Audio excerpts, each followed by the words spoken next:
Hey everyone, welcome back to Engelbart Gaming. Last video, I took a look at some Sega games on the PC Engine and Genesis, and compared them and told you which versions I thought were better. I figured this week I'd continue the Sega hijinks by taking a look at Sega arcade ports to the X68000 home computer. What exactly is the X68000? Now this episode isn't a comprehensive history of the X68000 or a look at its many arcade ports. I'm starting my coverage of the computer with something small. The 8 Sega arcade games that were ported to it. Well, 9 if we count Puyo Puyo since Sega owns it now, even though they didn't back then. What's interesting is that the computer contained hardware that was very similar to certain arcade boards from heavy hitters like Capcom and Sega. In fact, one of Capcom's engineers explicitly stated in an interview that the CPS-1 board was based on the X68000. The original model X68000 was powered by, surprise surprise, a Motorola 68000 CPU which ran at 10 MHz. It could throw loads of sprites around on the screen, had a Yamaha YM2151 FM sound chip, a megabyte of RAM, and could show over 65,000 colors on screen.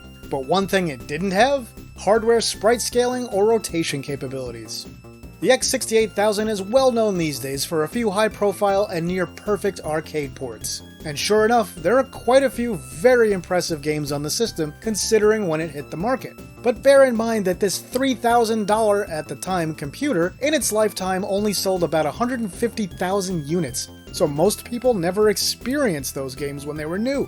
And that even goes so far to say that these days, people have based their understanding of the quality of X68000 arcade ports on just a few of those excellent but very high-profile ports. Now all of this power did come at a cost, however.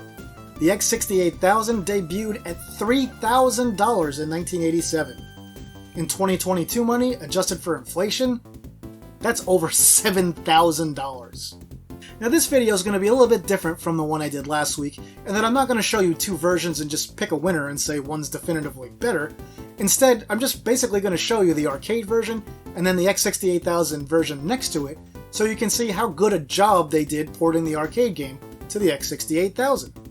One other thing I'll mention here is that none of these games were developed or ported by Sega themselves, they were all farmed out to other companies, much like the Sega games on the PC Engine.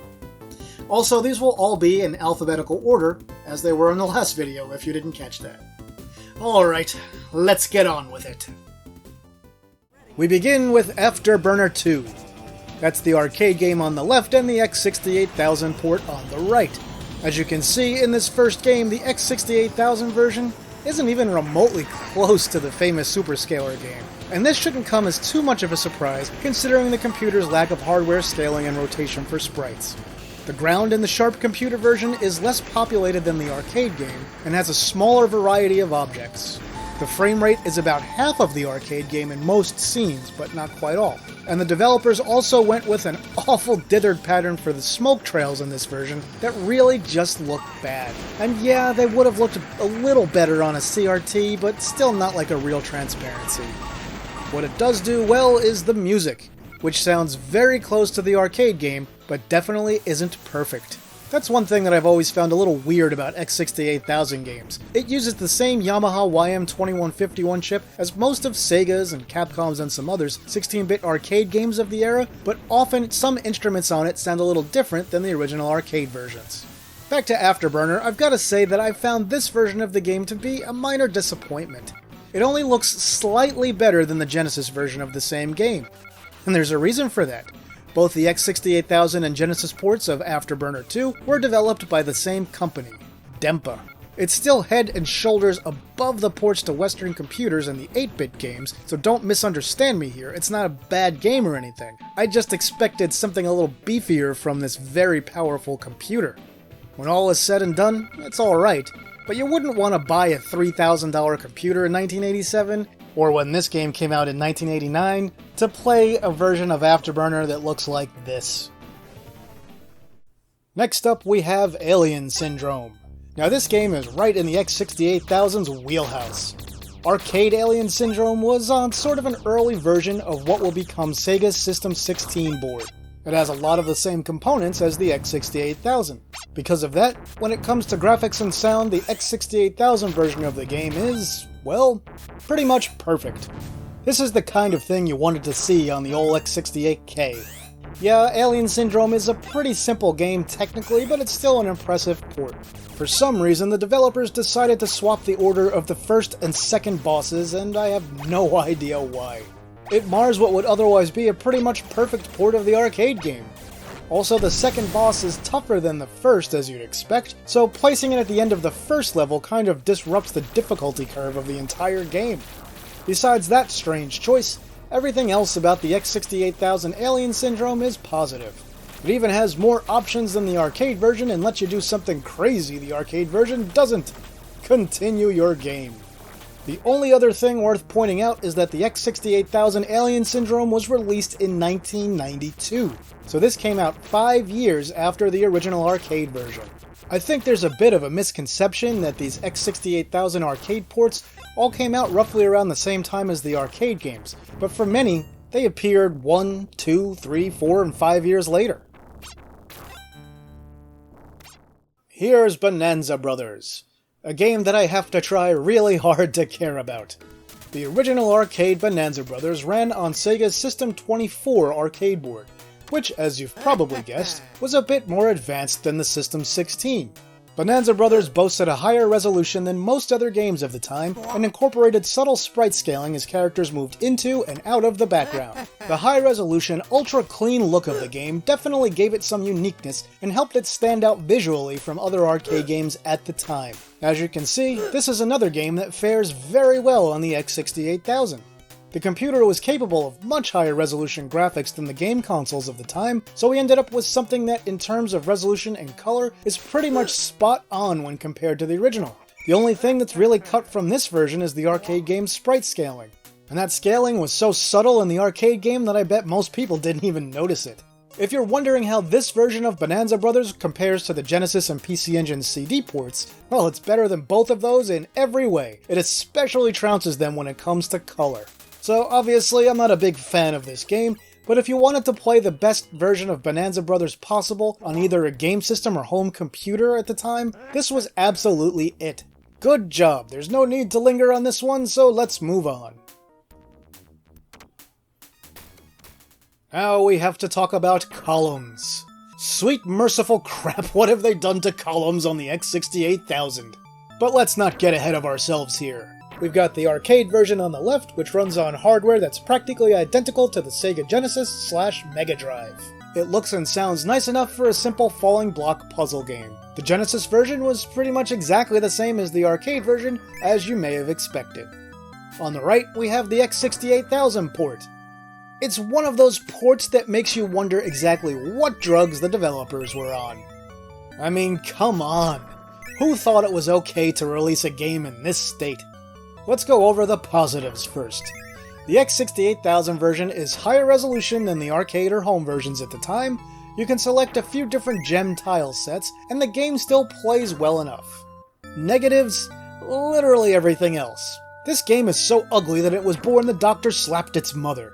Oh, is that an old joke? So is X68000 Columns. It's hideous, it looks like some kid's first complete homebrew game. And those alternative gem tile sets I mentioned, not one of them is appealing. The music is also way worse than the arcade and Genesis games. There's zero excuse for that, considering the X68000's superior FM chip. I mean, I get wanting to jazz the game's visuals up a bit. You have the higher resolution, higher color display options of the X68000 after all. But in this case, they don't make anything better, only worse. What the developers and artists could have done and should have done was make the gems look a little more reflective, added some nice subtle artwork to the backgrounds or something like that. And speaking of the backgrounds, instead of something nice and pleasant or a good picture, we get this eye-searing thing behind the game board that can make it difficult to even focus on the game.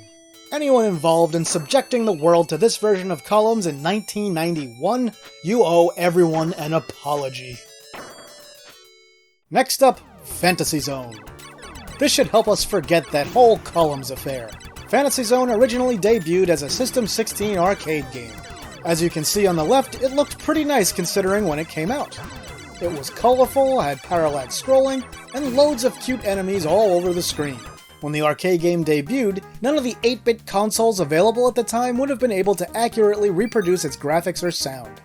Some of those early versions were still pretty decent themselves though.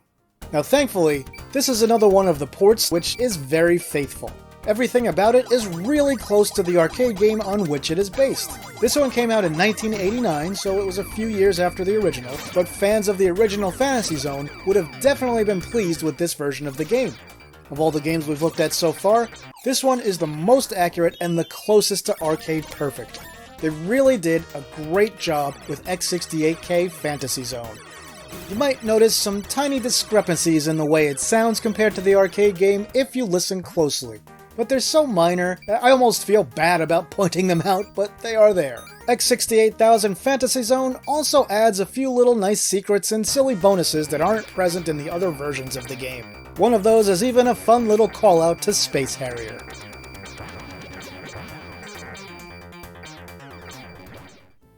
Okay, time for a little break just over the halfway point here.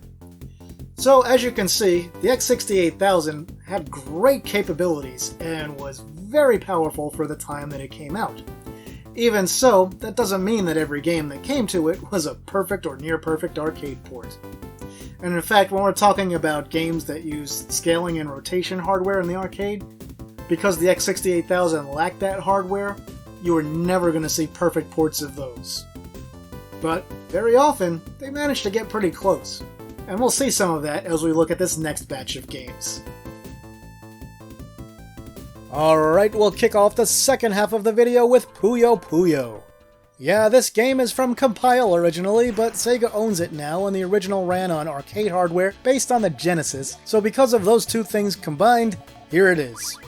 Also, enjoy a rare look at the original Puyo Puyo in English. In the US, the original Puyo Puyo was reskinned as Dr. Robotnik's Mean Bean Machine on the Genesis and Kirby's Avalanche on the SNES. But there's an arcade version of Puyo Puyo completely in English with all the original characters and story, and, well, here it is. Arcade Puyo Puyo looks pleasant, has nice music, and plays great even though it doesn't incorporate the tug-of-war and other additional mechanics introduced in later iterations of the series. Despite that, this game is still fantastic, and as I've said before and will again, Puyo Puyo as a series is definitely my favorite of the falling thing puzzle genre. Even this first iteration is intense and loads of fun. On the X68000, we get what appears to be a pretty much perfect port of the arcade version. It features the parallax scrolling in the intros, and the graphics and sound are pretty much identical to the original. In fact, the voices are a little cleaner in this version. But there's something odd about this one that mars the experience a smidge. Sometimes there's an issue with parts of the Puyos on your board where chunks of them just vanish and flicker. I mean, it looks like sprite limits per line are being exceeded, but that hardly seems possible with this game on the X68000, does it? I thought it must have been an emulation issue, but I've confirmed that it does do this on real hardware, and you can actually see it in action in some videos of it here on good old YouTube. Aside from that annoyance, which can become a big one, this is a perfectly good version of the first Puyo Puyo. So great job, X68K developers! You almost replicated a Genesis game that was $40 new on a system that cost $150 or less at the time the game came out. Yes, the Genesis itself originally launched at $189.99 in America for those keeping score. Here we have Space Harrier. The arcade Space Harrier is one of Sega's earliest superscalar arcade titles, and ran on hardware with two Motorola 68000 CPUs and sprite scaling. It came out in 1985 and was one of the most impressive looking games to have shown up in the arcade at that time.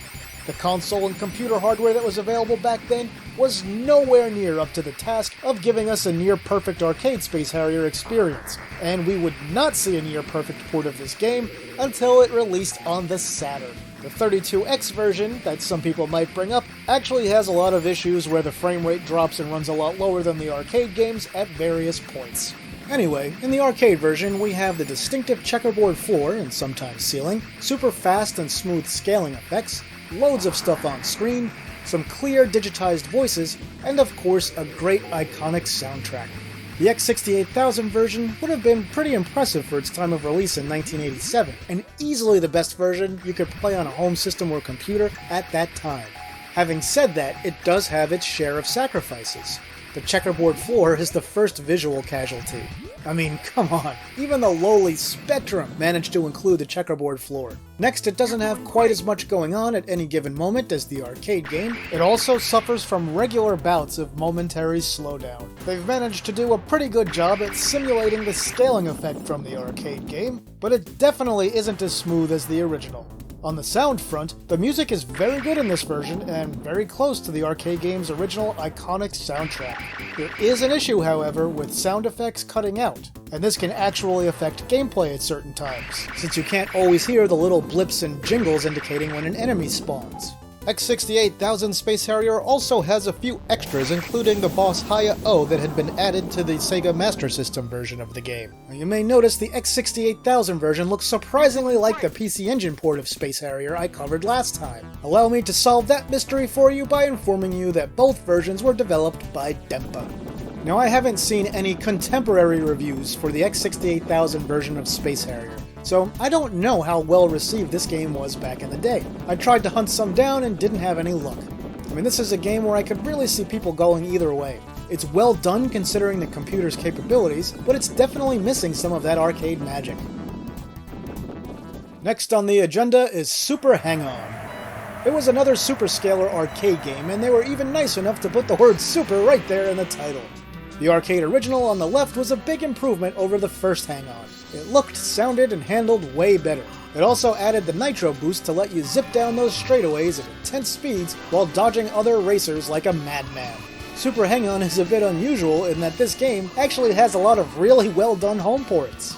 So let's talk about the X68000 version, seeing as that's, the point of the video and all.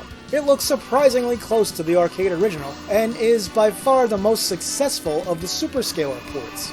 No, it's not arcade perfect. The road appears to be a smidge blockier, some things aren't quite as smooth, the music sounds just a little different, and there are a few other minor things. But on the positive side, it's plenty fast, it looks better than most other racers on the platform, and it handles pretty decently with a joystick or gamepad. Back when I was in my X68000 discovery phase many years ago, I tried Afterburner II and Space Harrier before this game, and was mildly disappointed by both of those. The quality and accuracy of Super Hang-On was a nice surprise after that. This is a really well done version of the game. So X68000 Super Hang-On came out at the very end of 1989. In the pantheon of relatively contemporary Super Hang-On ports, I'd put this one at the top of the heap. And in this case, that's quite the compliment since there are so many good home versions of Super Hang-On. And now let's move on to our final game of the day. Here we have Thunderblade. Man, what a technical showpiece this game was in the arcade when it came out. It looked like something that was yanked straight out of the future when it was new. Thunderblade hit the arcades in 1987. Some companies were even still using 8-bit arcade hardware at that time. The poor home systems of the era didn't even stand a chance of remotely replicating the astounding visuals of arcade Thunderblade. There were a lot of ports, but most of them were sorely lacking.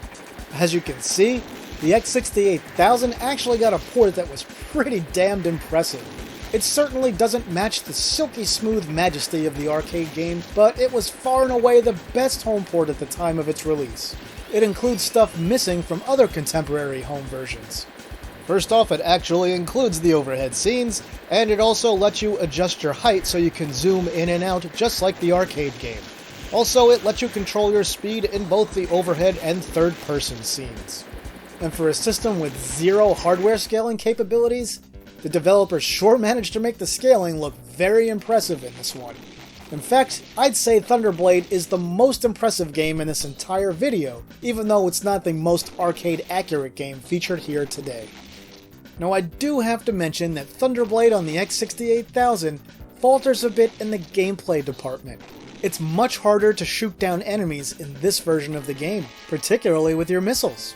As you can see, I take out a lot of enemies in the arcade version, but it's much tougher to hit any of them in the X68000 port. But to end this one on a positive note, as is the case with most of the games featured today, the music in the X68000 version is very close to the arcade original. When all was said and done, I think just about anyone would have been impressed by what was accomplished with X68000 Thunderblade, even though it's a long ways off from the triple 68000 and hardware scaling powered arcade version. Oh, and this one did come out in 1990, so it was a few years after the original. Alright, so there we have it, a look at the 9 Sega, or Sega-related games that were ported to the X68000 computer. They were sort of a microcosm for the software library of the system itself, running the gamut from terrible, to okay, to good, to excellent. If you wanted to play near-perfect ports of Fantasy Zone or Super Hang-On at home, and money was no object, well then the X68000 was the system for you. For Space Harrier, or Afterburner, or Columns, not so much. Which really brings us to the central question about the X68000 and the gaming community. Was the X68000, if you look at it strictly as a gaming computer, and not as a development kit like it was often used or a productivity machine, was it worth the $3,000 that it would have cost between 1987 and a few years after that? And I think if you look at it that way, you would really have to say no. Not because the computer isn't excellent, it was great, it was powerful. But the thing is, we also have to consider the price to performance ratio here. For the cost of an X68000, you could have bought literally every single 8-bit and 16-bit system released between 1985 and 1991, including the Neo Geo, and still had $1,000 plus left for games. And frankly, there are a lot of very similar looking and playing experiences on the other hardware of the time. Now please don't misunderstand me here. I'm not knocking the X68000, I'm not telling you it was bad and that nobody should ever look at it or anything like that. As someone who is interested in computers and computer hardware, I think it's a fascinating machine and I would love to have seen it come out in other parts of the world. But I do think that people today who weren't around or didn't experience the market back then tend to get a little overexcited because of how strong it was, and don't consider what all the conditions were like at the time that it was out. Sure, it had a lot of great and sometimes nearly perfect arcade ports available for it, but that quality came at a cost, and it was a cost that priced a lot of people out of the market. So when the X68000 was active in its lifetime, very few people got to experience these arcade ports. To so many, it was just an unobtainable dream machine. So anyway, now it's your turn. Tell me what you think about the X68000 Sega arcade ports. Was this your first time seeing them? Have you played them before?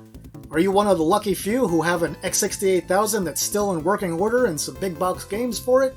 I'd love to hear from you in the comments. And that'll do it for this video, my retro gaming friends. If you enjoyed the video, please toss it a like and share it online somewhere. If you haven't already, please subscribe to the channel and hit the notification bell. Also note that these days, for some reason, if you haven't hit that notification bell, there's a very good chance YouTube will not let you know when my new videos come out.